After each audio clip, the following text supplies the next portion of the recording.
오늘 우리에게 새날을 주신 하나님을 찬양하겠습니다. 찬송가 60장 찬양합니다.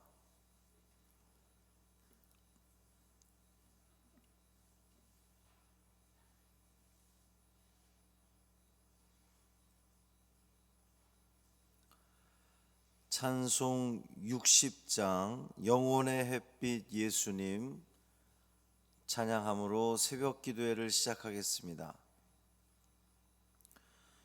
영혼의 햇빛 예수님 가까이 비춰주시고 이 세상 구름 일어나 가리지 않게 하소서.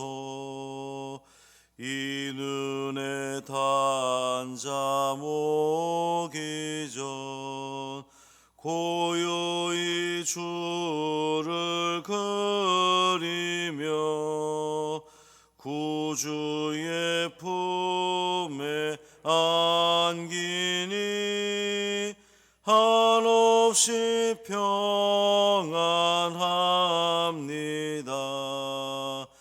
잠 깰 때 주여 오셔서 나에게 복을 주시고 주님의 사랑 안에서 언제나 살게 하소서. 아멘. 사도신경으로 우리의 신앙을 고백하겠습니다. 전능하사 천지를 만드신 하나님 아버지를 내가 믿사오며 그 외아들 우리 주 예수 그리스도를 믿사오니 이는 성령으로 잉태하사 동정녀 마리아에게 나시고 본디오 빌라도에게 고난을 받으사 십자가에 못 박혀 죽으시고 장사한 지 사흘 만에 죽은 자 가운데서 다시 살아나시며 하늘에 오르사 전능하신 하나님 우편에 앉아 계시다가 저리로서 산 자와 죽은 자를 심판하러 오시리라. 성령을 믿사오며 거룩한 공회와 성도가 서로 교통하는 것과 죄를 사하여 주시는 것과 몸이 다시 사는 것과 영원히 사는 것을 믿사옵나이다. 아멘. 이사야 15장 1절부터 4절까지 말씀입니다.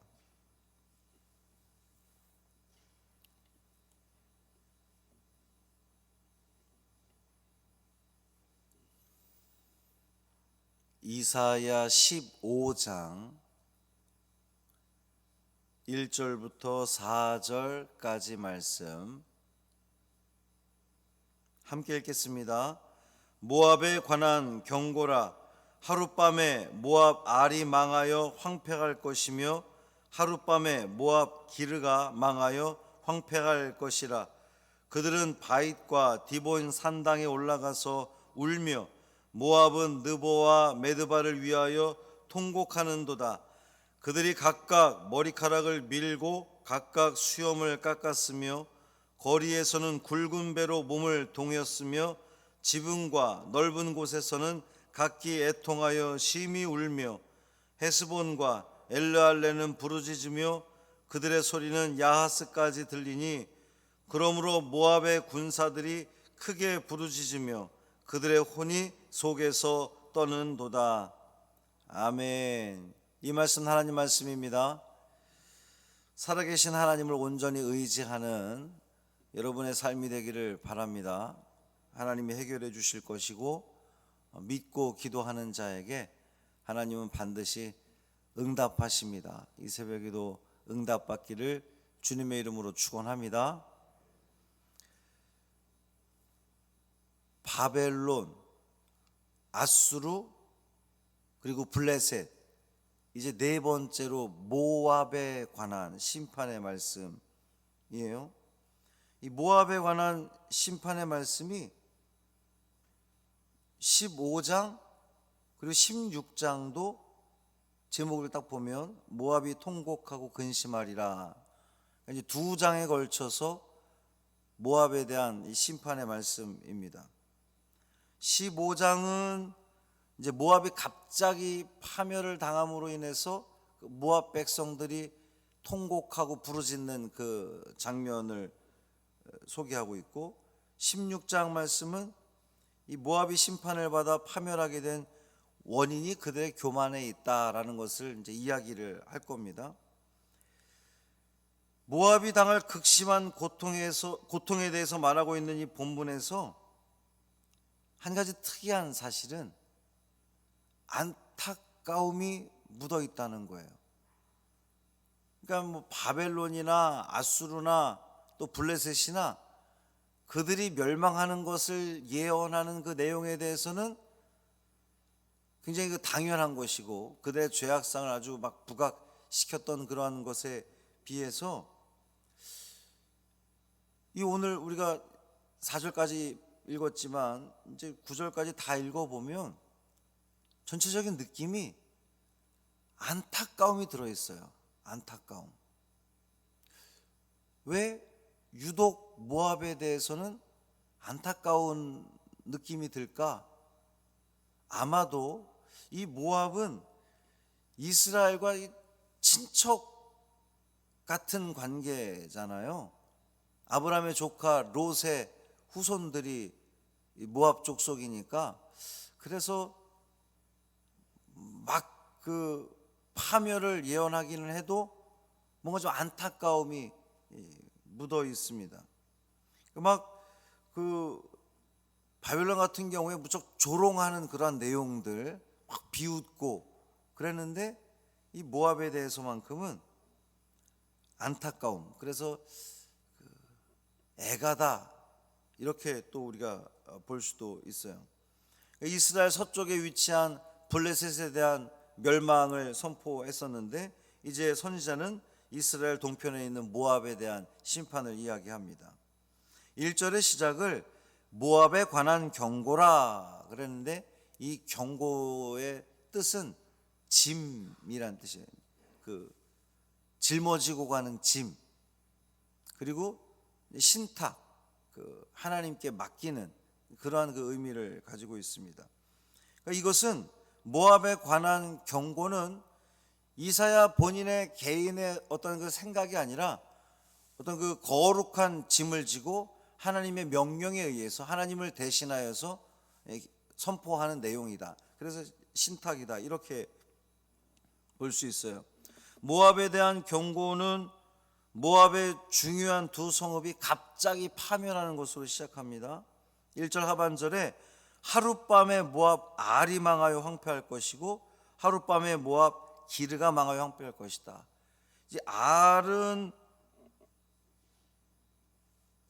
그 모압의 수도고 기르는 모압 외부에서 모압으로 들어가는 아주 그 중요한 곳인데 그 두 곳이 하룻밤에 망한다는 거예요. 하룻밤이 두 번이나 강조되는 것에서 알 수 있듯이 갑자기 이루어진다는 겁니다. 어느 날 갑자기 아주 급하게 그 일이 일어난다는 거예요. 그리고 이 수도 모압의 수도와 또 모압의 아주 중요한 그 도성이 하룻밤에 멸망하는 것은 모압에 대한 심판이 아주 급하게 빠르게 신속히 갑자기 예상할 수 없었던 시기에 파멸당하고 만다는 겁니다. 모압이 파멸당할 때의 모압 백성들은 큰 고통과 비통에 빠질 것인데 오늘 본문의 표현들이 그걸 알 수 있어요. 울며 통곡하고 애통하여 부르짖고, 이제 계속해서 이 단어들이 반복해서 등장합니다. 그러니까 울며 통곡하고 애통하고 부르짖고 얼마나 그들의 고통이 극심한지를 알 수 있는 그러한 그 표현들이에요. 나중에 예레미야 선지자도 똑같이 모압의 멸망에 대해서 예언하는 내용이 있습니다. 근데 그들이 이렇게 울며 통곡하고 애통하고 부르짖는 모습이 이 세 가지 모습으로 나타나는데, 첫째는 산당에 올라가서 울었다 그랬어요. 2절에 보면 그들은 바윗과 디본 산당에 올라가서 울며 그랬습니다. 갑자기 찾아온 그 재앙에 대해서, 파멸에 대해서 모압 백성들은 그들이 섬기는 그모스 신에게 도움을 구하기 위해서 산당에 올라가서 울며 탄식했던 건데, 어리석은 거죠. 이 재앙이 지금 누가 내리는 겁니까? 오늘 우리 성경에 제목이 붙어 있기를 여호와께서 모압을 황폐하게 하시리라, 그렇게 돼 있어요. 이 모압이 하룻밤에 갑자기 파멸당하고 멸망당한 그것이 누가 하셨다는 겁니까? 하나님이 하셨다는 거거든요. 그러면 이 모압 백성들은 울며 통곡하며 부르짖는 행위를 누구한테 가서 해야 됩니까? 자기들을 파멸시킨 분이 하나님인 것을 알았다면 하나님께 찾아가야 되는데, 자기들의 신 모압 산당에 올라가서 자기들의 신에게 부르짖었다는 거예요. 두 번째는 파괴된 성읍으로 인해서 그들이 통곡하는데, 2절 하반절에 보면 모압은 느보와 메드바를 위하여 통곡하는도다 그랬어요. 이제 알과 기르에 이어서 느보와 메드바도 파괴될 겁니다. 느보는 높은 곳이라고 하는 의미를 가진 성읍으로서 여기에도 역시 그모스 신을 섬기는 산당이 있었다고 전해지고 있어요. 그러니까 이 느보와 메드바의 파멸로 모압 백성들이 얼마나 좌절하고 슬퍼했는지 어떻게 묘사되어 있냐면, 그것으로 인해서 그들이 머리카락을 밀고 수염을 깎고 굵은 배로 몸을 동였다 그랬습니다. 이 언제 이런 일들을 하죠? 머리카락을 밀고 수염을 깎고 굵은 배로 몸을 동이는 것은 극심한 슬픔을 당했을 때에, 나라에 큰 어려움을 당했을 때에, 부모님이 돌아가셨을 때에, 이제 이런 아주 애통함을 표현하는 그 당시의 방식이었단 말이에요. 또 지붕과 넓은 곳에서 애통하여 심히 울며 그랬어요. 이 지붕과 넓은 곳은 많은 사람들이 볼 수 있는 그 넓은 곳을, 공개된 장소를 말하는 겁니다. 그러니까 전쟁의 파멸로 인해서 국가적으로 큰 재난을 당한 이 모압 백성들이 공공장소에 모여서 그렇게 애통해 했다는 거예요. 또 세 번째는 모압 백성들의 통곡 소리로 인해서 모압의 전사들이 사기를 다 잃어버리고 공포에 떨었습니다. 4절 보면 헤스본과 엘르알레는 부르짖으며 그들의 소리는 야하스까지 들리니 그러므로 모압의 군사들이 크게 부르짖으며 그들의 혼이 속에서 떠는도다 그랬어요. 그래서 모압 북쪽에 위치하고 있는 큰 도성인 헤스본과 엘르알레 사람들의 그 부르짖는 소리가, 그 통곡 소리가 얼마나 컸던지 저 남방에 있는 야하스까지 그 소리가 들렸다는 겁니다. 저 신의주에서 외치는 그 통곡 소리가 저 부산에 있는 사람들에게까지 들릴 정도로 그만큼 고통이 컸다는 거예요. 이 도시 백성들의 통곡 소리로 인해서 이제 나라를 지키고 방어해야 할 군사들이, 얼마나 백성들이 고통스러운 소리가 강했으면 군사들이 다 전의를 상실을 해버렸다는 겁니다. 군사들이 정의를 상실하면 누가 그 나라를 지키겠습니까? 지켜낼 자가 아무도 없다는 거죠. 국가에 어려움이 닥쳤습니다. 다 망하고 황폐하게 되었습니다. 이 국가적 어려움에 대해서 모압 백성들은 그냥 있지 않았어요. 안타까움을 가지고 울며 부르짖으며 통곡하며 산당에 모였어요. 그 자체는 그래도 자기 민족이 저렇게 어려움을 당하니까 백성들이 모여서 부르짖네. 문제는 뭐냐 하면 방향이 틀렸다는 거예요. 모여서 했던 행위들은 울며 부르짖으며 통곡했는데 그 자체만 가지고는 아이고 그래도 나라에 어려움이 당했을 때, 여러분 우리나라에 어려움이 당했을 때에 백성들이 모여서 기도하고 회개하고 얼마나 아름답습니까? 문제는 방향이 틀렸다는 거예요. 그모스 신에게 찾아가서 부르짖고 통곡할 것이 아니라 살아계신 하나님께, 자기들에게 그 어려움을 허락하신 하나님을 알고 그 하나님을 찾아가서 애통했어야 되는데 방향이 틀렸다는 겁니다. 머리카락도 밀고 수염을 깎고 굵은 배로 몸을 도동이면서까지 슬퍼했지만 방향이 틀렸다는 거예요. 그들이 안타깝게 여기고 애통해도 소용이 없어요. 소용이 없어요. 왜 소용이 없습니까? 그 일은 하나님이 하신 일이고, 하나님이 하시는 일은, 하나님이 작정하신 일은, 하나님이 경영하고자 하신 일은 반드시 이루어지게 되어 있거든요. 그들이 부르짖었던 신은 아무런 대답도 그들에게 해주지 않았습니다. 왜냐하면 그들이 섬기는 신은 죽은 신이었기 때문이에요. 우상일 뿐이었죠. 이 중요한 문제입니다. 오늘도 우리가 새벽에 나와서 주님께 애통하는 마음으로 부르짖고 간구하는데 만약 그 방향이 틀려버리면 어떡합니까? 그 목적이 하나님의 뜻과 어긋나면 어떡하겠어요? 나는 밤낮 나와서 부르짖는데 하나님이 기뻐하는 일이, 하나님께서 들으시고 들어줄 만한 그런 하나님의 영광을 위한 것이 아니라 오로지 나의 복을 위해서, 내 개인적인 안위만을 위해서 간구하는 간구가 된다면, 방향이 틀려버리면 어떡하겠냔 말이에요. 사랑하는 성도 여러분, 우리 살아계신 하나님께 부르짖습니다. 우리는 살아계신 하나님을 향해 통곡해야 되는 거예요. 우리의 모든 문제를 아시고 해결해 주실 수 있는 유일한 살아계신 하나님을 우리는 찾는 겁니다. 의지하는 겁니다. 하나님은 살아계셔서 응답해 주실 겁니다. 그렇기 때문에 하나님의 나라와 하나님의 의를 위해, 하나님의 영광을 위해 간구해야 된다는 거죠. 우리의 방향이 하나님께서 원하시는 방향과 맞기를 원합니다. 그래서 응답받아서 우리의 삶이 내가 바라는 방향이 아니라 하나님이 원하는 방향으로 간다면 반드시 승리할 거예요. 반드시 평안이 있을 겁니다. 반드시 은혜가 넘칠 겁니다. 그 믿음 가지고 우리가 간구하는, 우리가 소원하는 그 모든 제목들이 하나님과 하나님의 뜻과 일치하는 귀한 우리의 기도 간구 되기를 주님의 이름으로 축원합니다. 살아계신 아버지 하나님 감사합니다.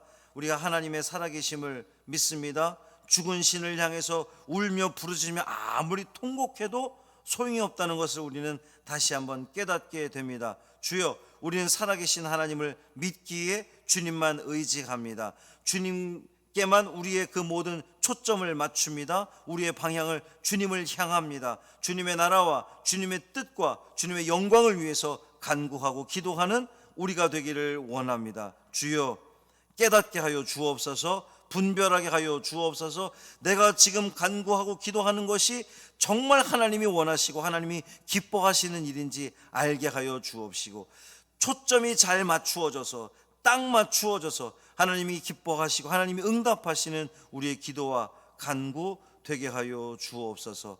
한날의 삶을 온전히 주님께 맡기기를 원하며 우리 주 예수 그리스도의 이름으로 축복하며 기도합니다. 아멘. 하늘에 계신 우리 아버지여, 이름이 거룩히 여김을 받으시오며 나라가 임하시오며 뜻이 하늘에서 이루어진 것 같이 땅에서도 이루어지이다.